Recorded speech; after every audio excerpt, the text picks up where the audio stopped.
Okay, so this time is about to derive the shear modulus of our small representative volume element. So these are the assumptions that we recognize. All the fibers are straight and parallel, the fibers are linear elastic, as is the matrix. We only consider matrix and fibers. The constituents are isotropic, and there is of course displacement continuity and force equilibrium. So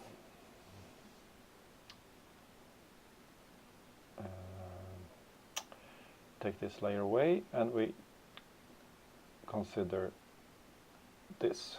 So as previous, this is the coordinate system that we are associated with a single layer, or what we call a lamina. So this is the fiber embedded in the matrix system, like this.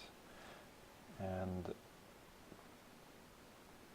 one direction is parallel to the fiber and two direction is perpendicular to the fiber orientation. So we take a small portion of this and we examine that in this. So we have the shear modulus of the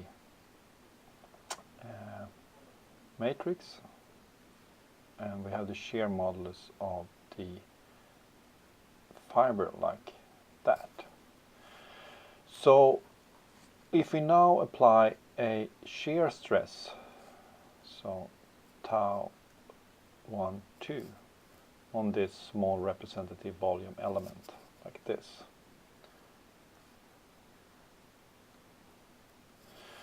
that will lead to a deformation of this system, and that is going to look something like that. So I take away the underlying layer, so we'll see this. So we had this, right?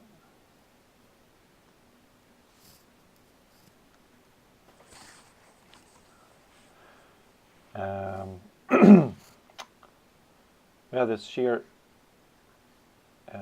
stress that we applied here, tau 12.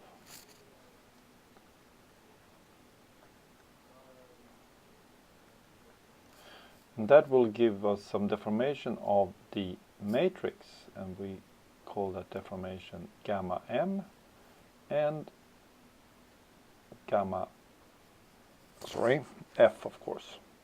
So that is the deformation of the matrix and fiber coming from the stress we applied, the shear stress we apply on this system. So that is the coordinate system we're using. Okay, so the shear deformation, the shear angle here, is by definition the shear stress divided by the shear modulus over this representative volume element. Of course, the shear deformation of the fiber can be written in the same way.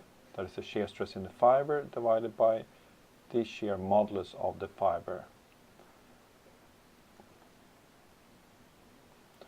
It's pretty hard to write with this pen, but like that.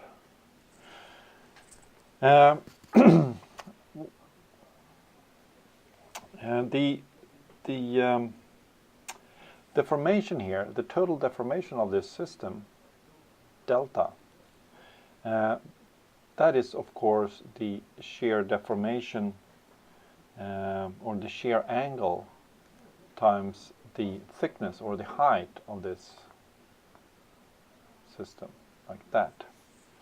And that is of course then made up by the shear angle of the fiber times the thickness of the fiber plus the shear angle of the matrix times the thickness of the matrix, like that. Remember from derivation of elastic modulus in 1 and 2 direction, when we deformed it we looked for the elastic modulus in one direction, we assumed that the strain in the matrix and the fibers are the same. When we derive the elastic modulus in the 2 direction, we assume that we have constant stress through the system. So the stress in the fiber and the stress in the matrix are the same.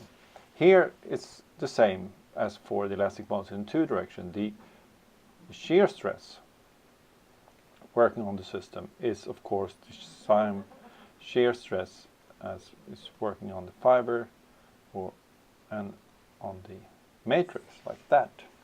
So that is the assumption we made, which is pretty valid.